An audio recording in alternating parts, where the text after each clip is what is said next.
Good evening, and thank you for joining CIBC First Caribbean International Bank and the Institute for Gender and Development Studies Nita Barrow Unit as we celebrate International Women's Day under the theme Gender Equality Today for a Sustainable Tomorrow.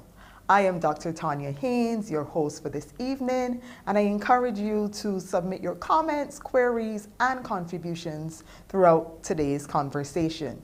With us is Professor Winston Moore, Deputy Principal of the University of the West Indies, Keithlin campus, to welcome you to today's online event. Good evening, ladies and gentlemen. I bring you warm greetings on behalf of Principal and Pro-Vice Chancellor Professor Clive Landis, as well as the management and staff of the University of the West Indies, Keithlin campus. It's imperative that we acknowledge today's discussion on climate resistance for a sustainable future as not simply an academic exercise, but one that holds tremendous importance for the lives of people in small developing countries, like those in the Caribbean. Even though we as island states have done very little to contribute to the pending climate disaster, we are the ones that are least able to adapt to climate change and will therefore be most affected by this global problem. As a premier university in the Caribbean, we have the region's development as a key part of our strategic plan, at the core of which is the use of our resources and capabilities to revitalize Caribbean development. Through higher education, we help communities to build capacity and nurture the values and attitudes needed to support more resilient and sustainable pathways to development. It's on this basis that we continuously seek to equip Caribbean leaders and technical managers in the public and private sector, civil society, and development institutions with the knowledge and skills to advance the implementation of SDG 13 climate action across the region. Over the years, the UWI has risen to global prominence based on our expertise in climate research. This has resulted in several of our academics being invited to contribute to publications and reports that have been eye-opening and policy-changing for government agencies and stakeholders across the globe. Some of these landmark publications include Global Warming of 1.5 degrees Celsius, published by the IPCC, WHO, and UNEP, the 2019 Global Sustainable Development Report, Climate Change in Land, an IPCC Special Report, and Ocean and Cryosphere in a Changing Climate. Caribbean researchers have been key in lobbying at the international level to achieve a target of an increase in global temperatures of below 1.5 degrees Celsius. This is based on the premise that while some increase in global temperatures is certain, given the current levels of global CO2 emissions, an increase of 1.5 degrees Celsius represents a fundamental target for survival for most small states. By 2100, global mean sea level rise is projected to be around 0.1 meter lower with global warming of 1.5 degrees Celsius compared to 2 degrees Celsius. While this does not seem like much, a slower rate of sea level rise enables greater opportunities for adaptation in the human and ecological systems of small island states. The UWI does not only seek to propose solutions to ongoing issues that will get progressively worse over time, we also aim to lend our expertise in situations where disasters have struck due to climate challenges. Within the Caribbean, the UWI partners with numerous agencies to support and protect lives and livelihoods against natural disasters and climate poverty. For example, we have collaborated with the Caribbean Disaster Emergency Management Agency, CDEMA, and the heads of government to provide post-hurricane support. Additionally, UWI entities such as the Center for Resource Management and Environmental Studies, CIRMES, at the UWI Keithlin campus play a key role in knowledge sharing.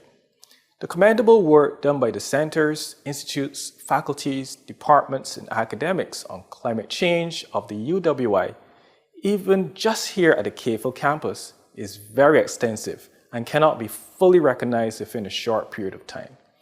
I wish to, however, take a moment to acknowledge the role and contributions of gender equality and the empowerment of women as it pertains to climate change. Just last year, the UN Women and International Institute for Sustainable Development published a paper entitled Gender Responsive Resilience Building in the Caribbean, understanding the role of knowledge, attitudes, behaviors, and practices in coordination mechanisms for climate change and disaster risk reduction. A key focal area of this study was to highlight the need to consider gender differences in roles and responsibilities, access to information, resources, and opportunities, and decision-making power in policies, plans, and initiatives pertaining to climate change in the region. This sentiment is indeed reflected by the UWI, as evidenced by its partnership with the Foundation. In partnership in 2020 with the Small Grants Program of the Global Environmental Facility at the United Nations Development Program and the Institute for Gender and Development Studies, hosted a dialogue with 23 representatives from Caribbean civil society and other key stakeholders with the aim of enhancing the region's capacity to apply gender intersectionality to its climate change programming. This forum was titled Understanding the Intersection Between Gender and Climate Change in the Caribbean.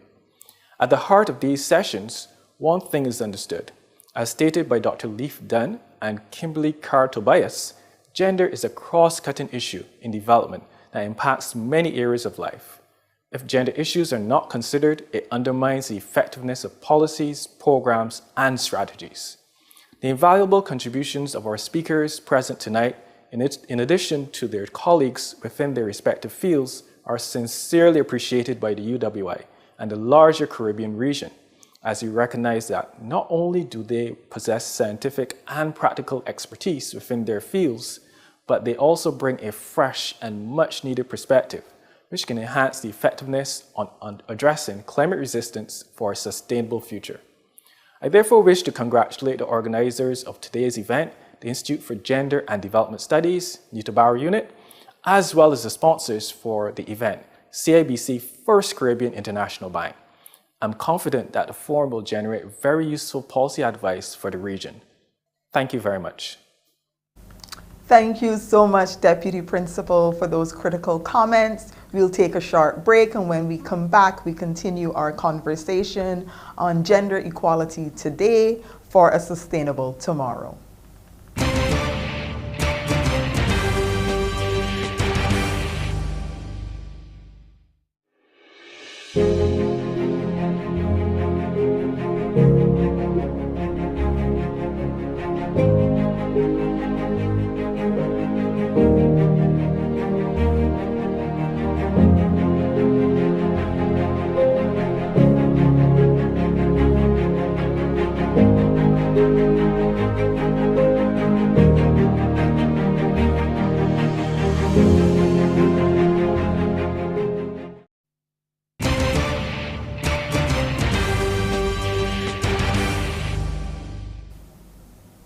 Welcome back. We are joined by CEO of CIBC First Caribbean International Bank, Colette Delaney, and the head of the Institute for Gender and Development Studies, Nita Barrow Unit, Dr. Helen, both bringing us remarks on this very crucial topic, gender equality today for a sustainable tomorrow.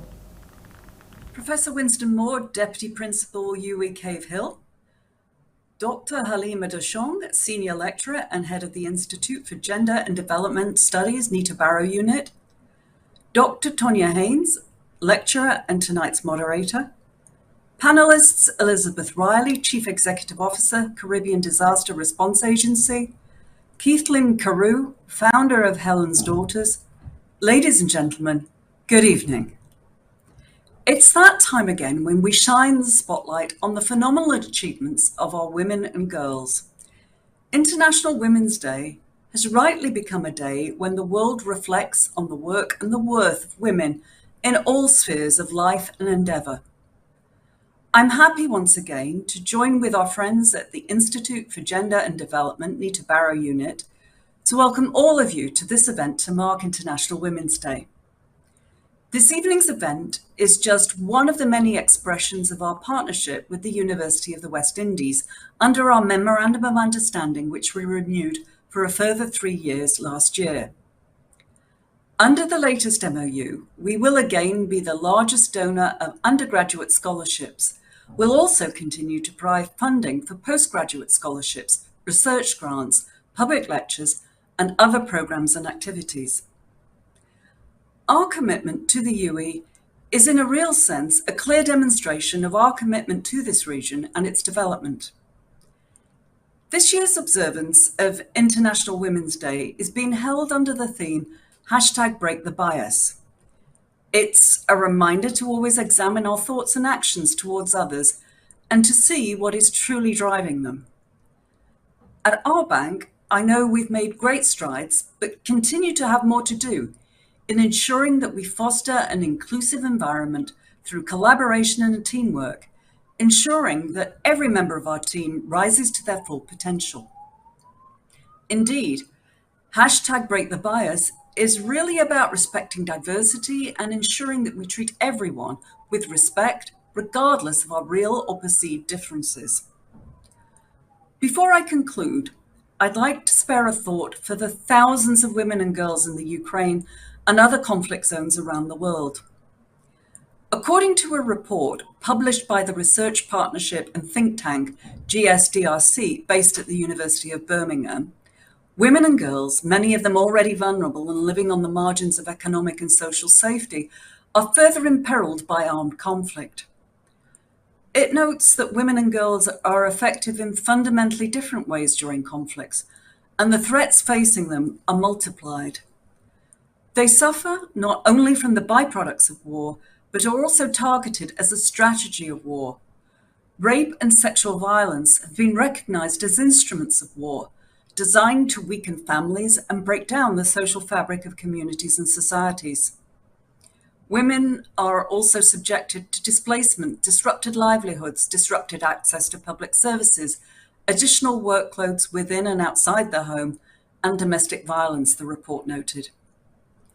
The possible economic fallout of this conflict, a rise in oil and fuel prices, a disruption of air travel and its knock-on effect on many regional economies dependent on tourism, could also adversely affect the lives of many women and girls in our region, where we're still reeling from the effect of the pandemic. I didn't really mean to be gloomy today, but these are the realities faced by many women and girls. But we're heartened by the fact that despite all that they're up against, women here in the region and beyond continue to excel and make sterling contributions to the continued development of the world. One only has to look at leadership in our host country, Barbados, where you find a female president, prime minister, deputy prime minister, amongst others, to see this in action. And in our much larger neighbor to the north, the US, let's not forget the recent nomination of the first ever Black female appointee to the United States Supreme Court, Ketanji Brown Jackson. So women continue to make their mark. Tonight, I'm sure our panelists will offer some more optimism as they explore the topic of gender equality today for a sustainable tomorrow. I look forward to a lively discussion. Thank you.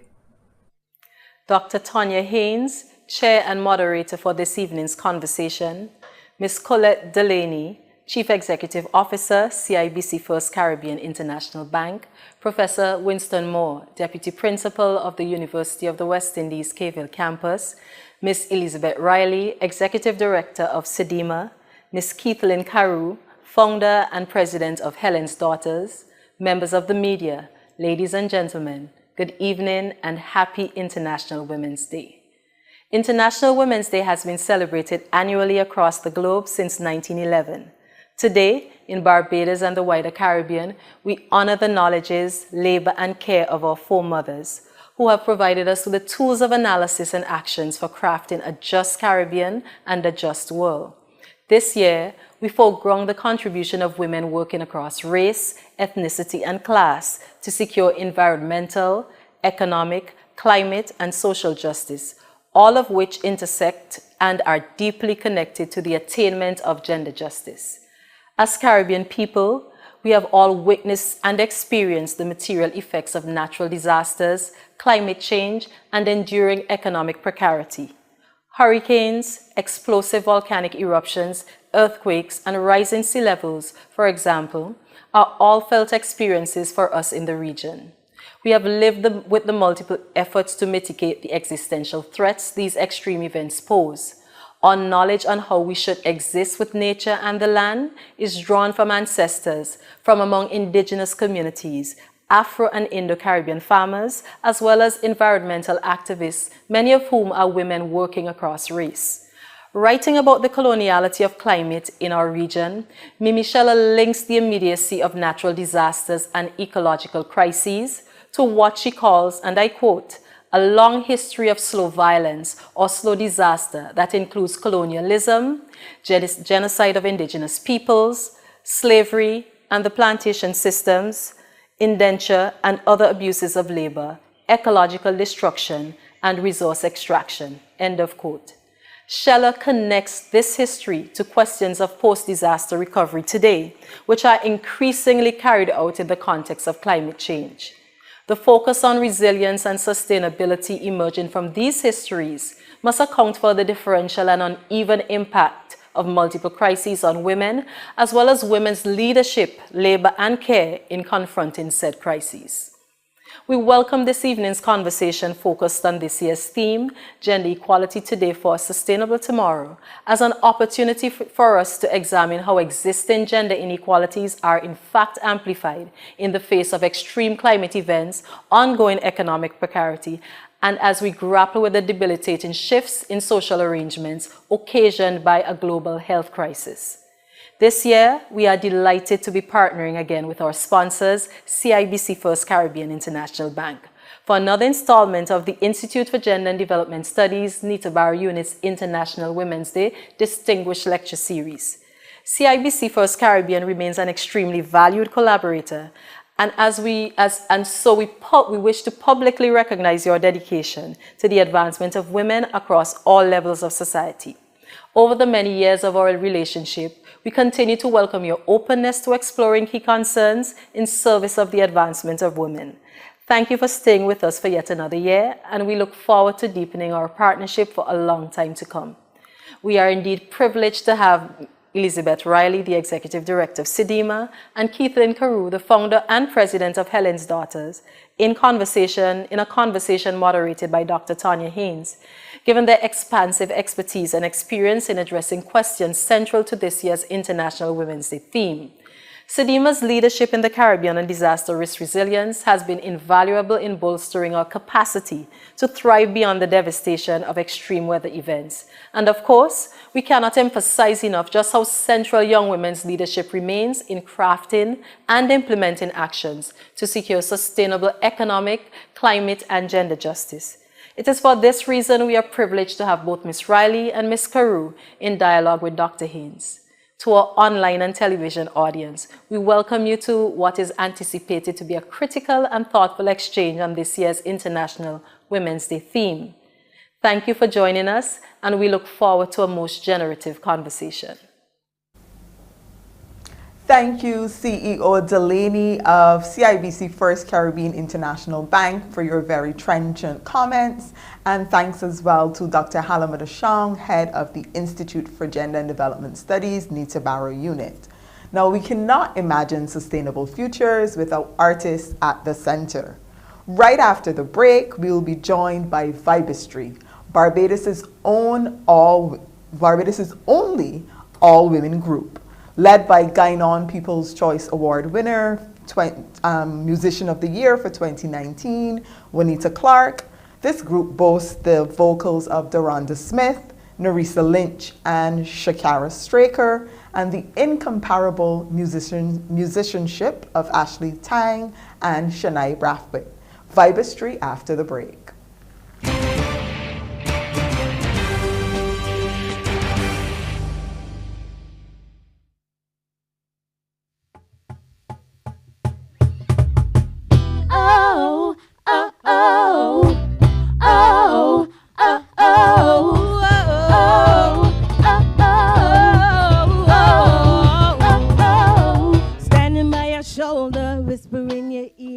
Watch me walk away, I turn around, I see you stare. Don't try to stop this, cause we're gonna rock this. Everywhere we go, everywhere we go. Hear me on the radio, see me on the news. I'm the one you get to, don't get confused. Step back, how we gonna get there? People want to know, people want to know. Hot to the touch, burn like fire. I'ma hold the torch up, I'ma shine brighter. Queen, queen, queen, queen, crown me, baby, crown me. Sit upon my throne, I gather round me. Queen, queen, queen.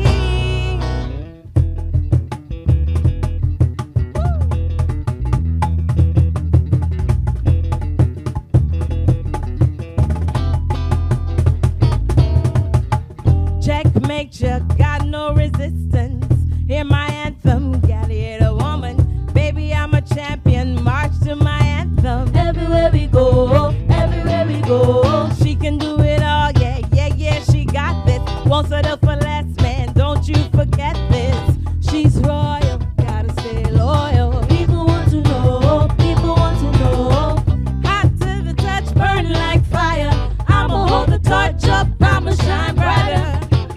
Queen, queen, queen, queen, crown me, baby, crown me. Sit upon my throne, I gather round me. Queen, queen, queen. I don't know what you've been told. Maybe you should let it go. I'm gonna pop my collar. Got that leading role. Baby, let me clear my throat. Let me tell you, you should know.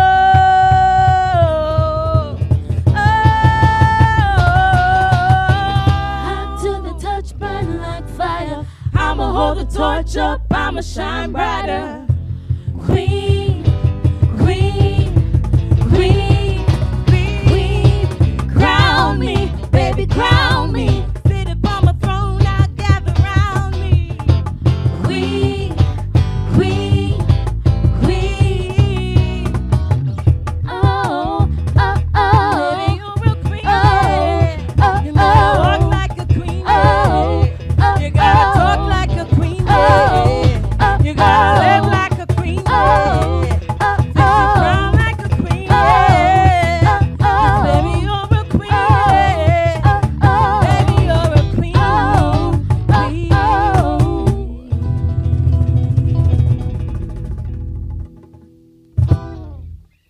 Reaching out at all levels in the communities we serve is the sole focus of the First Caribbean International Comtrust Foundation, the charitable arm of CIBC First Caribbean. Since 2003, the registered charity has driven the bank's community outreach program in tangible and life-changing ways. The foundation focuses on three main areas: youth and education, health and wellness, and the community and the environment. We've given over $20 million and counting, from our flagship Walk for the Cure to the provision of scores of scholarships for University of the West Indies students, support for the Sick Kids Caribbean Childhood Cancer Initiative, several key regional environmental projects, hurricane relief, and our staff volunteerism program. The Foundation has steadfastly ensured that vital funding reaches important causes across the region.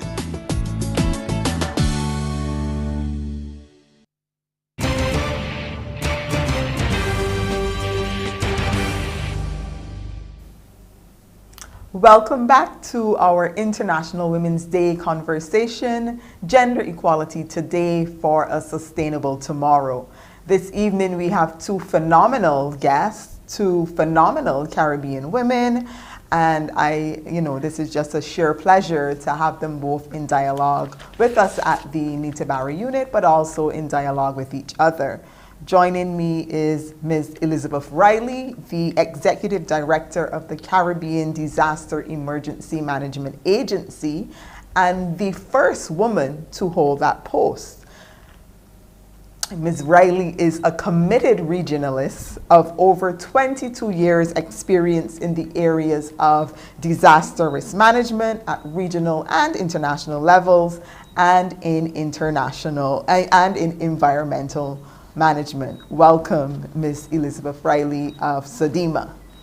I'm also joined by Ms. Keithlin Caroo, a rural woman first and foremost. Keithlin Caroo is an advocate and change maker in the fields of gender equity in agriculture and rural development in St. Lucia. She's also the president and founder of Helen's Daughters, a regionally recognized and award-winning nonprofit organization that focuses on rural women's economic empowerment through advocacy, capacity development, and market access. And I must add that Helen's Daughters is also a recipient, a grantee of Rihanna's Clara Lionel Foundation. So join me in welcoming two very committed regionalists from the Caribbean, two exceptional Caribbean women that we can celebrate on this evening's International Women's Day, Ms. Elizabeth Riley of CDEMA and Keithlin Caroo of Helen's Daughters in St. Lucia. Welcome to the conversation. Thank you very much. Thank you. I'm very excited, and I really want to start off with a bit of biography from you both. I want us to tell our viewers about your respective journeys into leadership in your different fields, but also what drives the kind of work that you do. How did you get started and what brought you here? If I could start with Ms. Riley of CDEMA. Well, thank you, first of all, Dr. Haynes, and happy International Women's Day. I also want to say thank you to the Institute for Gender and Development Studies and to CIBC and International Bank for this opportunity to contribute to this afternoon's discussion, but also to share the forum with Ms. Caroo, who is incredibly distinguished in her work as well. So in terms of my journey, I would say that it's been marked principally by three things. One has been about a real passion that I have for the outdoors, for the study of geography, and for service. And these are things that were developed, I think, during my teenage years. And secondly, it's been about grasping opportunities as they've been presented. So I had the opportunity to go to the University of the West Indies, Mona in Jamaica, to study geography. And for me, this was a real game changer because it was an experience where I became aware of the Caribbean community, of the people, the similarities, the challenges, and also importantly, our ability to work together. And that left a really indelible impression on me, in fact, and it very much still drives me today. I also had opportunities to do a master's degree, to teach, to work at the University of the West Indies, CIRMES, in the Renewable Energy Program, and after that at the Ministry of Environment in Barbados. And I think all of those experiences have been about continuous learning, self-improvement, and I really appreciated the opportunity to serve in those areas. And mentorship and support has been really critical. There are males and outstanding females as well who have supported me and provided guidance and continue to do so even today. And a special thanks, of course, to the team at the CDEMA Coordinating Unit for their continuous support. So the arose to join CDEMA back in 2001, and I grabbed it. I had the opportunity to run the region's first search and rescue initiative. I always like to say I knew nothing about search and rescue, but I was so happy to learn. And, I worked my way up the chain at CDEMA. So in terms of what drives the work that I do, I think it's about the people and service to the people, being able to assist people at a time when they most need it. And very importantly, a very firm belief in the Caribbean community. And as a committed regionalist, I am continually in awe of what we can accomplish when we work together. Thank you so much for that, Ms. Riley. Thank you for sharing that journey with us and for reminding us that at the center of that journey has been people and service to people, and also a strong belief in a Caribbean community and in the power of us as one united Caribbean. Thank you so much. Keithlin, passing to you that same question of how did you get started, what brought you here, and what drives the work that you do? Thank you so much again for having me. I just wanted to echo Ms. Riley's words by saying that it's really an honor to share this platform with her, and thank you so much to the organizers for having this event. With regards to, I would say, my journey and what drives me, I think the sub-theme for this year's International Women's Day is perfect for me, which is breaking the bias. I come from a rural community in St. Lucia. I'm from a family of farmers, essentially on both sides, but I was never pushed into the fields of agriculture. And as a woman, I went to, in my education, I went to all girls schools until community college. And there was sewing, there was home economics, there were other female related fields, but there was never any agricultural fields of study that I had available. I was only able to get into agriculture at a later age. So for me, again, being from a rural community, not being from a very wealthy community either, the entire idea is about getting out, about making your family proud, and so on. And what I thought was my calling was international relations. So I got that dream going. I started out straight after graduate school at the UN in economic and social affairs. And then I shifted into political affairs and peacekeeping. And what I noticed at the UN was that one thing, there was a huge lack of Caribbean representation in the secretariat and also in the field offices. And secondly, I just felt this yearning to go home. I noticed because of that lack of representation, Caribbean issues always used to be, in a sense, shoved under the carpet and took sort of the backstage. And it bothered me because what I started to notice from, I guess, a higher level, a higher perspective, was that developmental solutions for my own region were being implemented and developed by persons that moved from the region. And after a while, I came up with the idea of Helen's Daughters, which is to support women in agriculture, because I noted, and statistically it shows, that women are literally the backbone of agriculture, but they tend to be invisible, and that leads to many other issues in terms of lack of access to training, finance, and so on. And literally, if we can't uplift half of the population that's in the agricultural sector, it's no wonder that the CARICOM food import bill is where it is and our people are dying of non-communicable diseases. So essentially, I came up, and with the team, we came up with the idea, the concept of Helen's Daughters, which it's not only about the upliftment of rural women, but we also want to be a Caribbean case study to show that there are, and we are able to create homegrown solutions in the Caribbean with the assistance and support of international agencies, but we can do it right here in the region. Thank you so much for that, Ms. Keithlin Caroo of Helen's Daughters.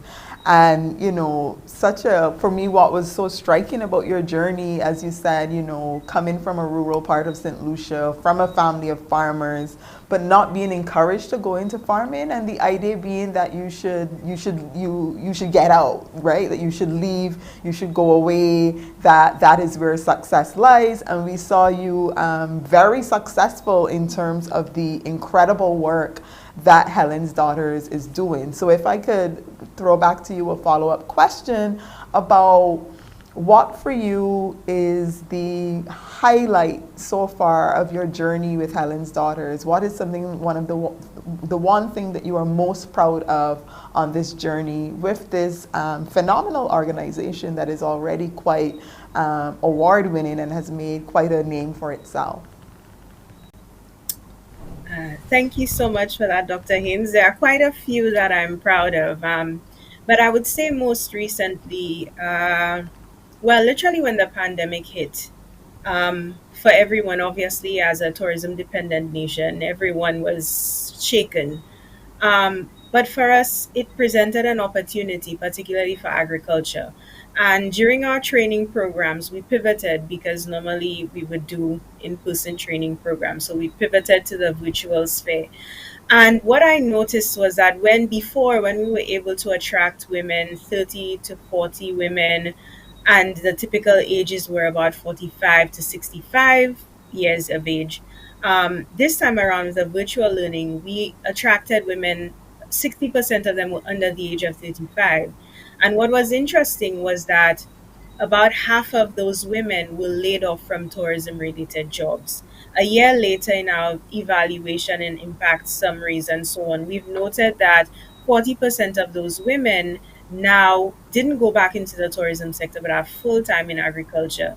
And the other 60% who did go back perhaps to their previous jobs have a supplemental income, a steady income of getting a salary or an income from agricultural related services or products. So for me, it really shows that there is a future in agriculture, and I think that it also shows that with the seeds of empowerment, anything really is possible. Oh, thank you so much for that, Ms. Caroo. That's a wonderful Caribbean story that needs to be amplified and told, that you are able to do. Helen's Daughters has effected that transition of women out of tourism-related employment into full-time farming, which is some excellent work. Ms. Riley, the Executive Director of CDEMA, I want to come back to you as well quickly. I know you have been with CDEMA for a very long time and in this area, and I also want you to share with us a highlight from that work, that critical work that you do at the most vulnerable times for Caribbean people. What would you say is a highlight from that work that you want to share with our listeners and viewers? Dr. Haynes, well, what a question. I think there have been so many amazing moments over the years at CDEMA. I think the most recent one, though, for me, the role that we've played in the support to the region during the COVID-19 pandemic. We had a situation, as all Caribbean people know, where we had such a challenge in acquiring a lot of basic medical equipment and supplies, like the personal protective equipment, what is referred to as the PPEs.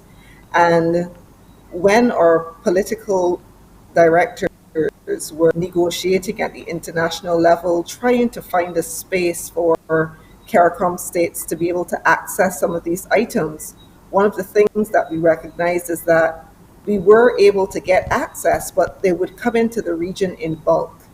And at the time, the agency had a conversation with Prime Minister Motley, who was the chair of CARICOM, and the conversation was about, if we get the items here in bulk, how do we get them out to the 20 states of CARICOM? And this is when CDEMA jumped into action.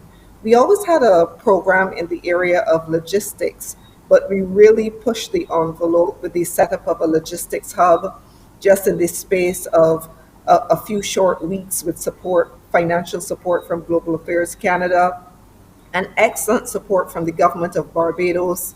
A lot of critical institutions worked with us: Grantley Adams International Airport, the Barbados Port, and the Red Cross, the military here, Barbados Defense Force.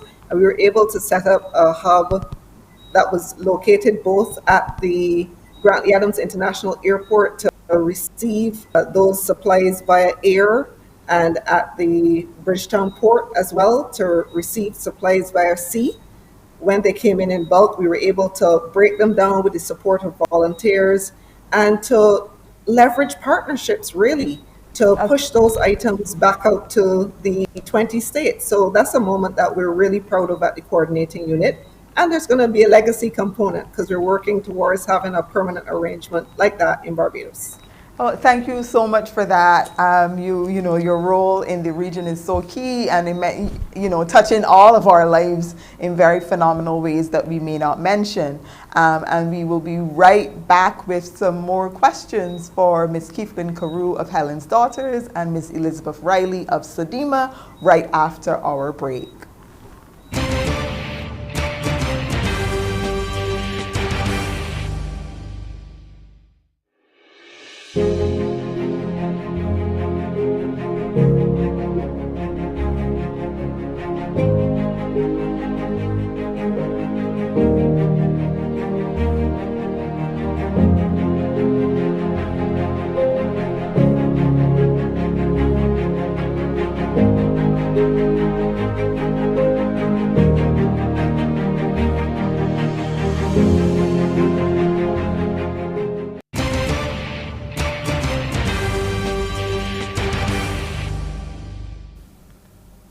Welcome back to our conversation, Gender Equality Today for a Sustainable Tomorrow. With us we have Ms. Elizabeth Riley of CDEMA and Ms. Keithlin Caroo of Helen's Daughters.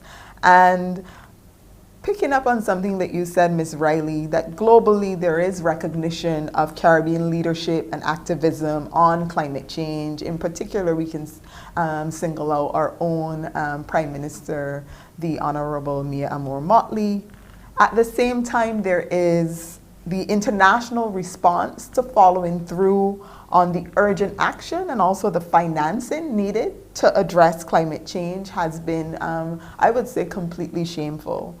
And so I want to pose to both you, Ms. Riley at CDEMA and Keithlin Caroo of Helen's Daughters, what do you think is required at the global level to ensure that we see the urgent action and the financing required for climate? We've seen students on strike across the globe. We've seen the activism of very young people, even from, you know, from the Caribbean as well, leading here. I want you to tell us, what do you think is missing? What is going to really rally that urgent global action that is required? So do you want me to go first? Yes, yes, go ahead. Okay, thank you. So, Dr. Haynes, you know, the issues that we see with climate financing are really a reflection of a much larger development financing issue, which is really not at all advantageous to small island developing states. And those of us who follow closely the discussions on development financing would know that a lot of the decisions with respect to access to financing is based on the criteria of gross domestic product, which is determined by the OECD and the array put in place. And of course, over the years, many of our CDEMA participating states, and right now we have 20, have been graduating out of that, what we call the Official Development Assistance, or the ODA eligibility list. And just to illustrate, the last 16 at the time of CDEMA states appeared on that list was in the year 2003 to 2004. And in 2021, only 11 of the 20 CDEMA participating states appear on that list, and 10 of those fall into the upper middle income group. In other words, they're moving through that continuum. So in terms of what's required, I think there are many things, but I will just speak to three. I think at the higher level, it's about the political leadership at the global level, not just to take decisions, because we've seen a lot of decisions being taken at the Conference of Parties, sequential Conference of Parties, but it's also about the follow through, and there has to be a commitment to that. Second, I think there's a need for a real balance between the financing for the area of adaptation to climate change versus mitigation. This has been one of the areas that the Caribbean small island states have put on the table, including at COP26. And at the time of COP26, approximately 25% of the climate change financing was going towards adaptation, which is really the area that small island states require the support in, as opposed to 75% to mitigation. And the third area, I think, is we have also to look on our side to see what are the things that we need to do ourselves to ensure that we're able to strengthen our ability to absorb financing envelopes that are made available. Thank you so much for those comments, Ms. Riley, and for really putting into perspective and for our viewers, both the urgency of addressing these issues of climate because they are existential life and death issues for us on the front line, but also that mapping of global power and need for the global political will to move these issues forward. So thank you for that. And Keithlin, as someone whose organization is also very much in the field of climate justice and doing that work with rural women, I wanted you to think about what do you see as required for that urgent, to ensure that we have the urgent attention that these issues of climate and the intersecting issues require. Thank you so much, Dr. Haynes. And to add to what Ms. Riley mentioned with regards to middle income countries, I think that has been quite a problem, obviously because of the classing.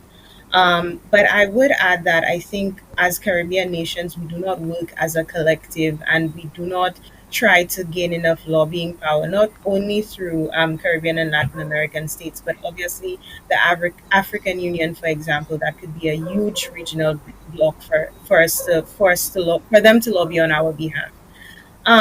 Also, while we have some really amazing persons pushing the agenda, as we mentioned, Prime Minister Mia Mottley has been single-handedly doing an amazing job in terms of keeping up the momentum and the advocacy. And there's also climate activists and champions, for example, like Dr. Jimmy Fletcher.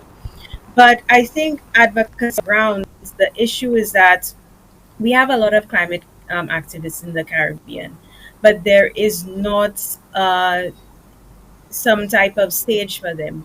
Where are the Gretas of the Caribbean, if I will say? And obviously, because we don't have a face to attach to that, I think that persons tend to leave us behind. And finally, I think that at the end of the day, if we, again, it focuses on representation. We do not have representation at the higher levels to advocate for Caribbean nations when it comes to climate resilience and adaptation. And I think that continues to be a problem. Thankfully, we have organizations and entities like CDEMA, but at the UN, it's quite lacking, especially in disaster risk and mitigation. And I think finally, with regards to financing, we can't only rely on international organizations like the United Nations and other agencies, but there are other alternate funding sources, for example, like the private sector, that may be able to assist us as well. Thank you so much for that, for those comments, Keithlin Caroo.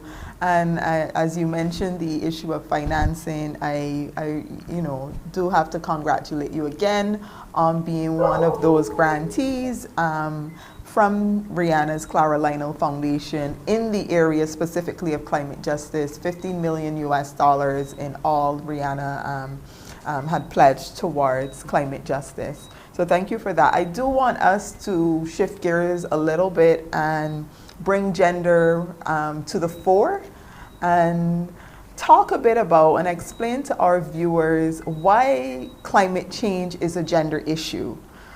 Thinking about how my women and men experience disaster and recovery in different ways. Keithlin, you started talking about the specific challenges facing rural women and women farmers. And so if you could amplify that, Keithlin, and Ms. Riley of CDEMA, if you could speak a bit about how those gendered experiences that we see in disaster and in recovery. Thank you so much again, Dr. Haynes. And I'll mention overall in the agricultural sector, yes, I think many of us know the challenges that women face, from lack of finance to access to land. For example, remaining at the base of the value chain. Obviously, gender norms as well hold women back. As I said, I was raised in an agricultural household, was never pushed into agriculture. To this day, persons will say, "Pretty girl like you, what you doing being a farmer?" And several of our women farmers face these types of comments and these perceptions. But when it comes to women and climate change, I think that women, we see climate change in a different way, compared to men. More specifically, climate justice, because I think that aside from keeping it at a higher level, women are able to pull out the ethical implications and also humanize the issue of climate change. For example, I think women have been at the forefront of combating climate change for years, in terms of conservation and adaptation, and in a sense, we just never knew it or documented it, perhaps. Because I'll give you the example of the agricultural sector here in St. Lucia.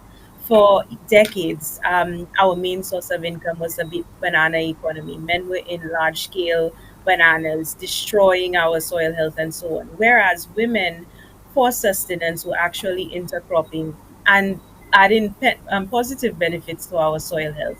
So these are the types of things that you consistently see, even in water conservation management and so on. Women have consistently been at the forefront, and I think that is why women have to be included and integral to climate change and climate justice.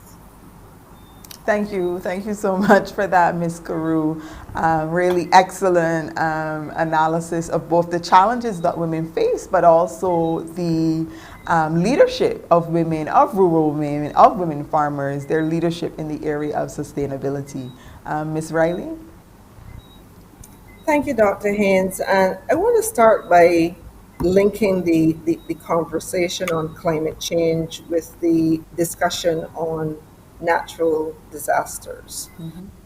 And in our region, we experience a lot of hazards which are hydrometeorological in nature, whether it's the extremes of rainfall, where we have resulting flooding, or whether it is deficits in rainfall, where we have droughts. And certainly we have seen the realities of climate change that's already happening in our region with the increasing frequency and of droughts. And I think many Caribbean people have recognized this. We're opening our taps and the taps are dry. We're getting instructions from our water authorities that we should reduce usage, etc. But we're also seeing a lot of changes with respect to cyclonic activity and hurricane seasons like 2017, where we had 3 Category 5 systems within the space of 2 weeks, very unusual occurrences. And even in the Bahamas in 2019 with Dorian, where Dorian remained stationary as a Category 5 system over Grand Bahama for almost 36 hours. So I wanted to make that connection between climate change and what's happening on the disasters front, and to say that gender matters. Gender matters in the context of disaster risk management, and we know this because all the evidence points to this. We know that women and girls are disproportionately affected by climate change and the impact of the natural hazards. We're aware that the existing inequalities with respect to males and females are exacerbated by disasters, and Ms. Caroo alluded to some of these inequalities in her contribution. And even if we look at an example of St. Vincent and the Grenadines in the post-disaster needs assessment, one of the things that was identified was that female unemployment, for example, in St. Vincent and the Grenadines prior to the eruption of the La Soufrière volcano was significantly higher than that of males at 30% compared to 20.7%. In addition, we saw that in the analysis of the statistics on livelihood loss, the women were more significantly affected within the tourism sector, where we know they work with numbers significantly greater than the males. So these are some of the implications that we see. So other gender issues that we see coming through in disaster situations include gender-based violence.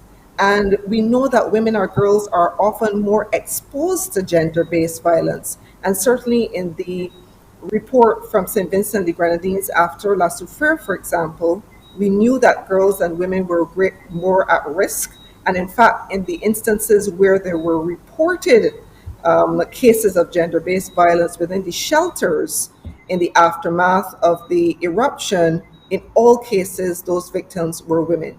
There are also considerations on the side of sexual and reproductive health, where we know that women and girls often have less access to sexual and reproductive health services in the aftermath of events, particularly when there's displacement involved and they have to be sent into shelters.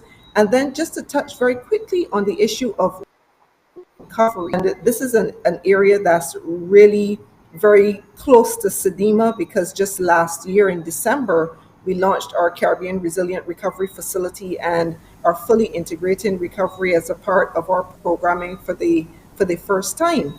And if you look at comparators with respect to women and men in recovery in the aftermath of intervention of hazard impacts, you will see that the realities such as the level of men who are enrolled in technical and vocational programs where the numbers are significantly higher as compared to women, it really positions them better to be able to capitalize on working opportunities after an event, where a lot of the opportunities tend to lie, for example, within construction. So these are some of the considerations that we really need to examine and to integrate at a policy level when we are addressing resilience building as a whole, and particularly when we're looking at the aspect of recovery and how we can take into consideration gender in the aftermath of hazard events.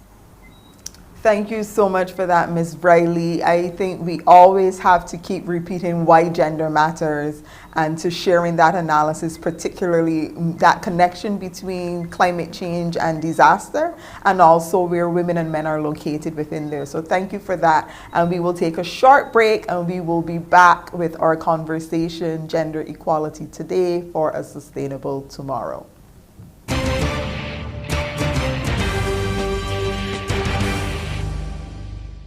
Reaching out at all levels in the communities we serve is the sole focus of the First Caribbean International Comtrust Foundation, the charitable arm of CIBC First Caribbean. Since 2003, the registered charity has driven the bank's community outreach program in tangible and life-changing ways. The foundation focuses on three main areas: youth and education, health and wellness, and the community and the environment. We've given over $20 million and counting, from our flagship Walk for the Cure to the provision of scores of scholarships for University of the West Indies students, support for the Sick Kids Caribbean Childhood Cancer Initiative, several key regional environmental projects, hurricane relief, and our staff volunteerism program. The Foundation has steadfastly ensured that vital funding reaches important causes across the region.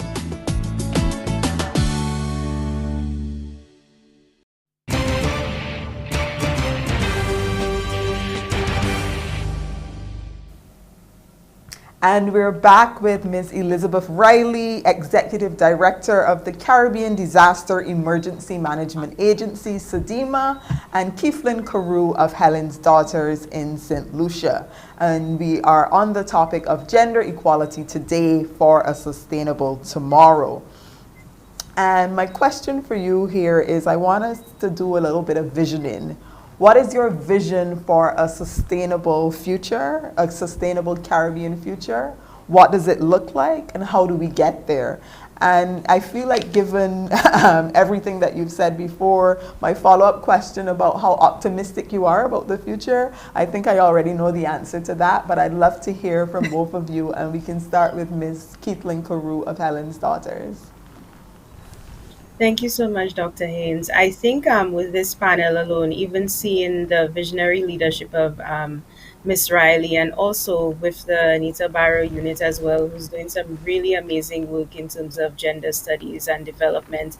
I think that the region, we have a very promising outlook when it comes to gender. However, I do believe that we need to take that one step further. We need to see the inclusion of women in the decision making and leadership spaces. As I said before, Prime Minister Mia Mottley is really making, well, bouldering a way for women in leadership. And I think that we really need to look up to that leadership and see the number of amazing changes that she's doing.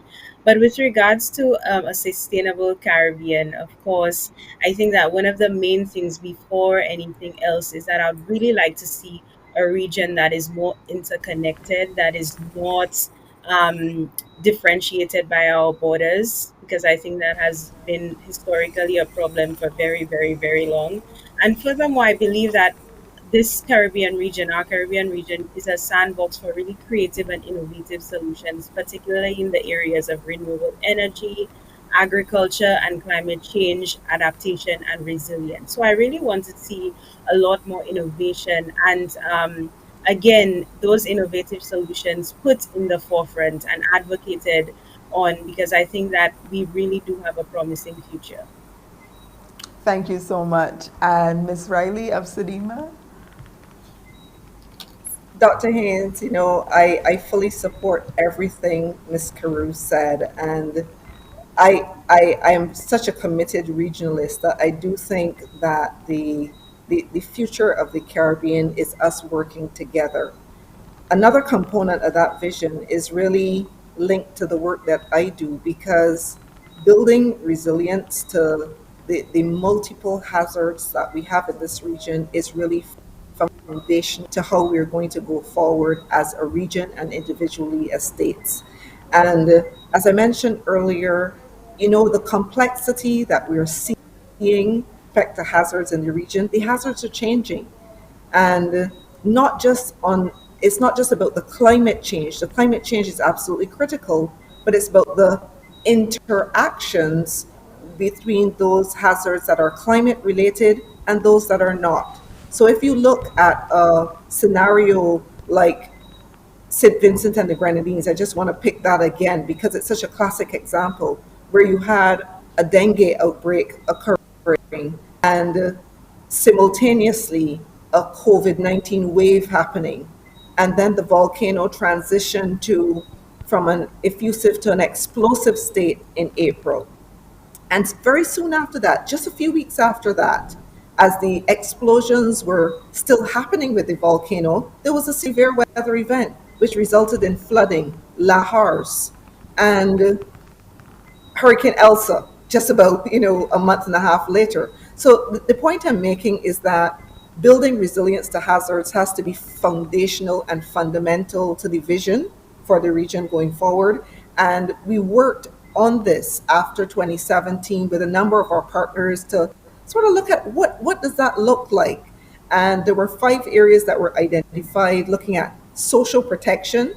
And this links very much with Ms. Caroo's earlier statement about looking at persons who are vulnerable and marginal in communities, enhancing the economic opportunities for persons, safeguarding of the infrastructure because we get so many losses in that area in the aftermath of hazards, the linkages with the environment and environmental sustainability, and then of course on the operational readiness and recovery side.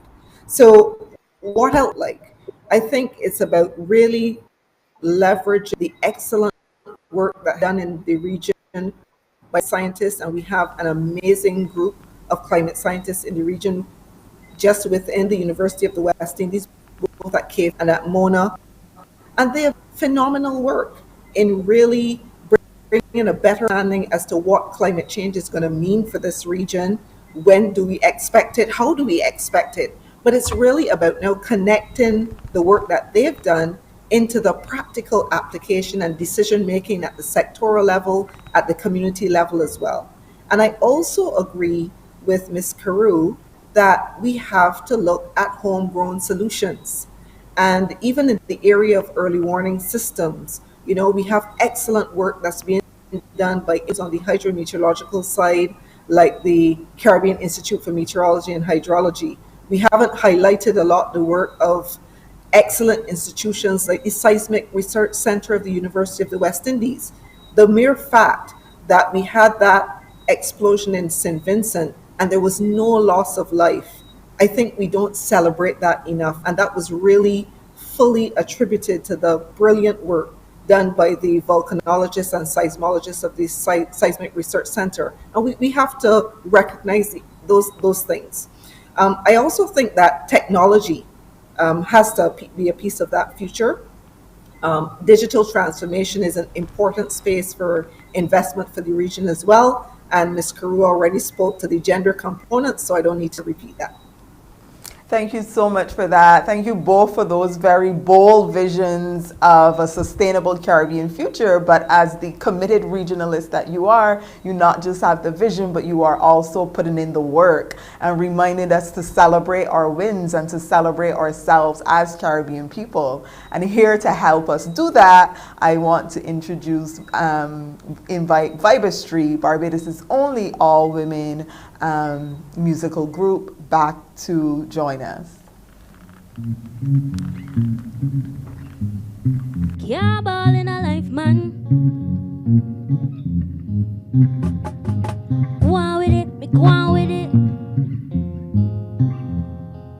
Tours, yeah, yeah. So we are coming with a force, yeah. Blessing we a reap and we course in a handful.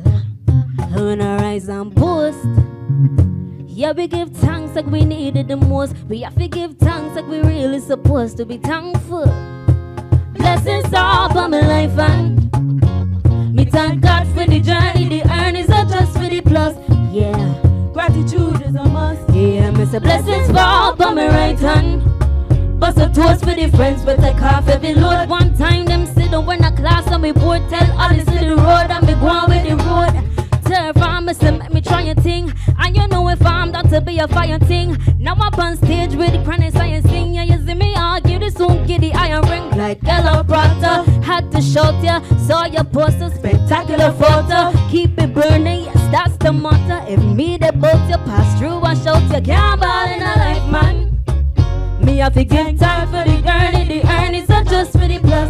Yeah, gratitude is a must. Yeah, me say blessings fall by my right hand. Bust a toast with the friends, we take off every load. One time them sit over in the class and we both tell all this to the road. And me go on with the road, me go on with it. Joshua blessings upon me. That's why me for tell you my story. Yeah, Joshua blessings upon me. I said I'm gonna give him the glory. I'm delighted, hanging on me passion ignited. Cause the music get me excited. Coming like a portion. Blessings all for my life and me give God for the journey. The earnings are just for the plus. Yeah, gratitude is a must. Yeah, me say blessings fall by my right hand. Bust a toast for the friends, we take off every load. One time them sit down in a class and me board tell all this to the road. And me go on for the blessings all by my life and me thank God for the journey. The earnings are just for the plus. Yeah, gratitude is a must. Yeah, me say blessings fall by my right hand. Bust a toast for the friends, we take off every load. One time them sit down in a class and me board tell all this to the road. And me go on with the blessings all by my right hand. Happy International Women's Day from Vibestry. Thank you. And that was Vibestry led by Juanita Clark, featuring the vocals of Doronda Smith, Narisa Lynch, Shakara Straker, and the incomparable musicianship of Ashley Tang and Shania Brathwaite. And we are still here with Miss Elizabeth Riley of CDEMA and Miss Keithlin Caroo of Helen's Daughters. And I just very briefly want you to give your final parting words on this International Women's Day as we are thinking about sustainable futures. Handing it over to you very briefly to say your last words. What do you want our viewers to take home? And we'll start with you, Miss Riley. Miss Caroo, Keithlin Caroo. Go ahead, and then we'll have Miss Riley. Brief comments to take us home. I think that I would just want to focus again on the sub themes of this year, breaking the bias. Jamaicans have this saying, "We little but we may be little but we talawa," and I think that as all Caribbean people, we just need to keep that in mind. That even though we may be small in scale compared to other regions in this world, but we are capable of developing homegrown solutions to the problems that we are facing. We really are in charge of our own destinies, and we really need to amp up amplify our voices in general when it comes to climate adaptation and resilience, and show that Caribbean people are truly able to create these solutions and protect our own people. Absolutely. Caribbean people are able to create our own solutions. And Ms. Riley of CDEMA? Thank you, Dr. Haynes. And I'll go back to where I started. Gender matters, and it is important to continue to strengthen our understanding of the gender landscape. It's important for us to look at issues like inclusivity in the work that we're doing and at a policy level. And I also want to make a special appeal to young persons, because the issues that we're discussing today, these are real issues. And even as our generation tackles them, I'm also very mindful that we are moving off of the scene eventually. And we want to ensure that there is a generation coming behind us with a really robust understanding of what is happening with respect to the changing climate, the implications for the hazards and the disasters we face in the region, and very importantly, the need for consideration of gender issues from a policy and a practical level as we add issues. So I want to say thanks again for having me on the program. Thanks for the opportunity to share with Ms. Caroo. I've learned a lot from her as well, and I want to congratulate her on the brilliant work that she's doing. And hopefully sometime we can meet in person to talk a little bit more about that. And thanks, of course, to the Institute for Gender Studies. Thank you so much. Thank you to our very special guest. This has been a phenomenal way to celebrate International Women's Day in a regional way. And I want to really sincerely thank our guests for everything that they have shared with us. And I also want to thank the artists who came into the space so that we truly had that Caribbean vibe. Thank you to our sponsors, CIBC First Caribbean International Bank, and to the Institute for Gender and Development Studies, Nita Barrow Unit. Good night.